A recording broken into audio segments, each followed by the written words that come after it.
Hey everybody, Justin Henderson here with the first episode of Vetonomics for 2023. I want to thank everybody that's been watching for 2021, 2022. I took a little hiatus over the holiday break, but I'm back and I'm really excited.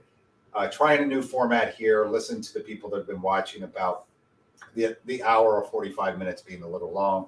Going to try to compress the information in about 10, 15, maybe go as far as 20 minutes.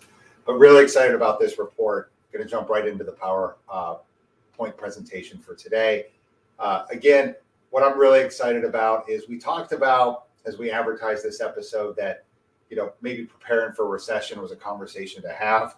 I think after 517,000 jobs created last month, that maybe we could put a pin in that for maybe the spring. Really what was surprising, and we won't know this until really March, is 517,000 jobs in December.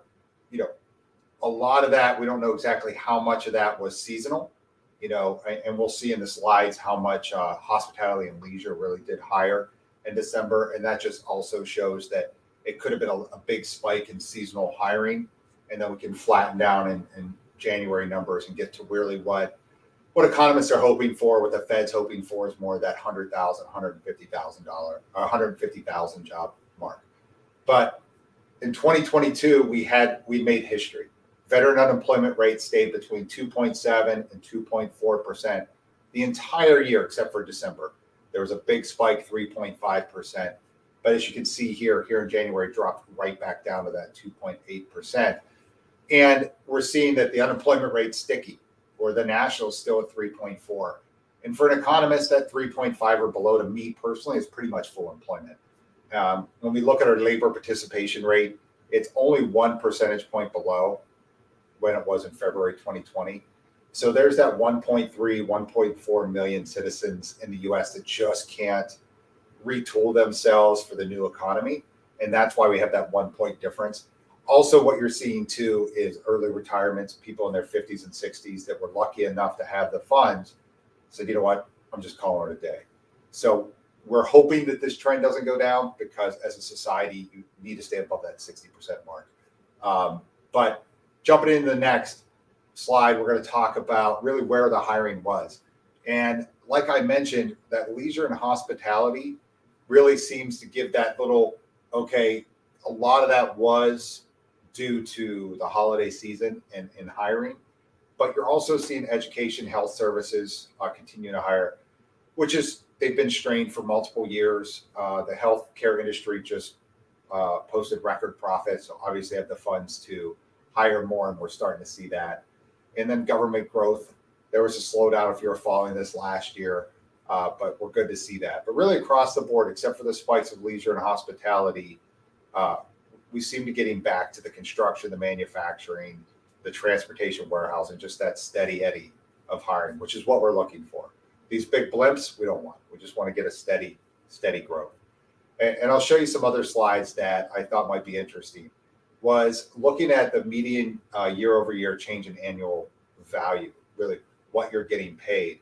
And hopefully you guys aren't as colorblind as I am, but I can tell most of these colors.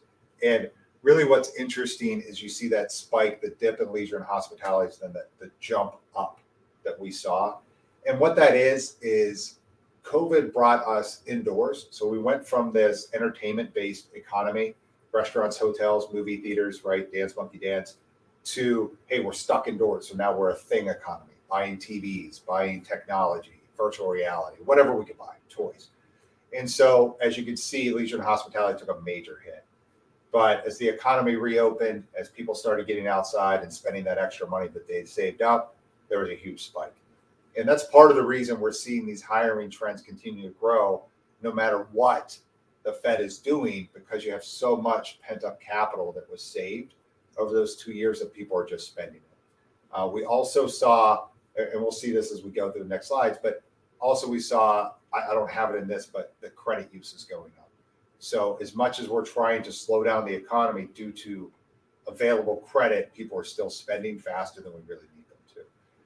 This is really interesting. As you know, I've been a veteran placement specialist for 17 years now, former Marine myself. And a lot of the work I do is in manufacturing, field service work, manufacturing, but across all other entities, but I'm very attuned to the manufacturing sector.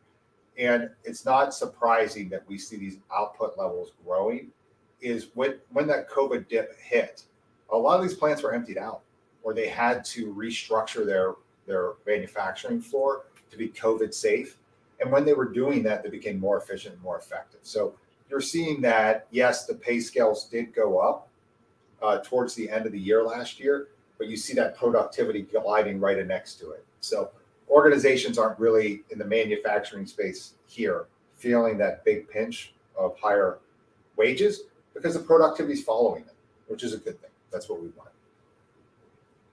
Now, as far as the industries, this was awesome. This was really interesting to me because if you're following the news, right, 2020, what happened to semiconductors and the global supply chain, I remember a automobile parts manufacturer in Alabama waiting for a screw from Africa that they couldn't complete their products because this one set of screws was produced somewhere that they couldn't get it to. So to see that labor output crash like it did in Q2 of 2020 and then pop back up, isn't that surprising? We heard it was all over the news. And then you see in 2021 that fight to get production back up, but they're getting there. And also that may be that retooling of the EV market. You know, Tesla just dropped their prices, if you saw that. And so the EV market's going to be blowing up pretty quick too. So if you're part of that industry or supporting the automobile industry, the next year should be pretty good for you. And then of course, food and beverage and machinery. What we saw too was COVID, a lot of companies weren't buying new equipment. They were holding off because they didn't know what to do. But now that manufacturing really is booming, the last 6 or 8 months have just been crazy. They're buying more capital products. So we're going to continue to see this. Now, the interesting part here is median year over year change in annual pay. Well, the most flexible, mobile group in our workforce is the youngest. So that's 16 to 24. You see that how their compensation has changed dramatically. And a lot of that was probably they had the ability to go do things that maybe older people weren't aware or willing to do jobs like that maybe paid more. It could be that there was some extra compensation due to the work they were selecting. And then we're seeing that 25 to 34, really that core of the economy, starting to see that wage growth too, which is good. We want to see that because people like me, mid 40s and the 50s, you're pretty much set into your career. You should be. You've got and even if you're going to a different job or a different company, you still have that glide path from a financial standpoint that it's not going to get these huge dips that you do early in your career, spikes. Thank you. This is interesting. This is what everybody wants to know, right? Should I stay in my job through COVID or should I have jumped? Now, each individual's unique, each situation's unique. The larger you get, the more macro you look at this topic, right?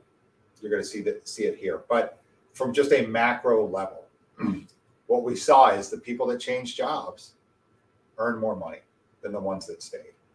And it's interesting, it was just a little bit of a laggard. If you look just the beginning of May 2021, where the jumps really started, the pay jump, and then you can see corporate America followed, and then they kind of leveled out right around about a year ago when they said, hey, you know what, it's not as bad as it used to be. And they just kind of held on. But there's still a pretty big jump. And all I tell you is, you know, if you're doing a staffing specialist for almost 2 decades, you know, culture to me is very important. Mission's very important to me, you know, but you have to feed your family and you have to have good benefit program just in case anybody's hurt. But so be careful about jumping just for a little bit more money because you may just jump right into a fire pit, lose all your credibility that you had at your old organization, that culture, those relationships. But it's still worthwhile to look and say, hey, am I in the right spot? And then the compensation, wages and salaries compared to benefits, health benefits. And I tell you, this first slide, I had to put it there because it just drove me nuts. If you're looking at any earnings reports, the healthcare industry in the United States had record profits. And guess what? They charge us record costs as well. So, you know, as an employee here, United States, you want to really make sure that you're not just looking at the money coming in, your salary, but you want to look at the money or lack thereof going out for your benefits package, things like that. So many, especially if you're transitioning military, you haven't had to pay for it. You haven't had to think about benefits. You haven't had to think about a retirement plan. Hey, I'm going to stay my 20, I've got it. Or I'm going to stay 30. But when you're transitioning out, that healthcare cost can eat up a lot of what money you're getting paid, especially the smaller organizations. If you're in a small company or a mid-sized company, they don't have that collective bargaining power to really lower benefits costs. So sometimes their costs can be really high. But again, if the mission, the culture are really what you want and the money's there, it's okay. But just make sure when you're looking at any job offers you get as a transitioning military professional that you're taking in not just the money coming in, but also the money going out. And then you'll see too that how wages have pretty much mirrored the cost of benefits. So it's pretty interesting. The market may be shifting back and forth quickly, but the real compensation, the real dollars we're getting, everything isn't shifting as much. And like I said, I wanted to do this kind of within the 15-minute time frame that everybody thought. So hopefully just give me some feedback. This was down and dirty. I'm thinking next month I'm going to add some more. I used to do that one slide that really just had talking points from what I pulled out of the jobs report. I'll do that next month. But anybody that has any questions or any concerns or just any pointers of how to be better at this, I just really care. I want to make sure I'm doing the right thing for everybody. And then veterans, do not forget the soft skills, what I call human skills. America has done a really bad job of putting that in the interview process. And it's really your job as a veteran to say, hey, listen, I get it's cool to hire a veteran, but you want to look at me for who I am, not just the hard skills or the experience, as they call it. You want to jump into, here's the big thing. You're going to be interviewed for experience. You don't have any experience. Well, you have the skills. They just don't know how to pull them out. So when you realize that you have a job that you're really, truly interested in, look at that job description and figure out what skills can match the experience they're looking for. And then in that, when you make that connection, say it out loud in the mirror a few times. So when you start getting questions, you'll have that connected here and then it'll sound natural when you give it to the interviewer. So remember, companies really do want those human skills, soft skills, but a lot of times they don't have them in the interview process. And then the hard skills they're looking for, they use it in experience-based interview process. So sometimes they miss that, hey, you really do have the skill. So I'd like to put this up here and say, hey, listen, just really look at it, understand your value proposition, your value points, and make sure you're putting those inside your interviews. All right, everybody, thank you so much for watching. Again, happy to be back. Happy 2023 for everybody and hope you have a great weekend. Thank you.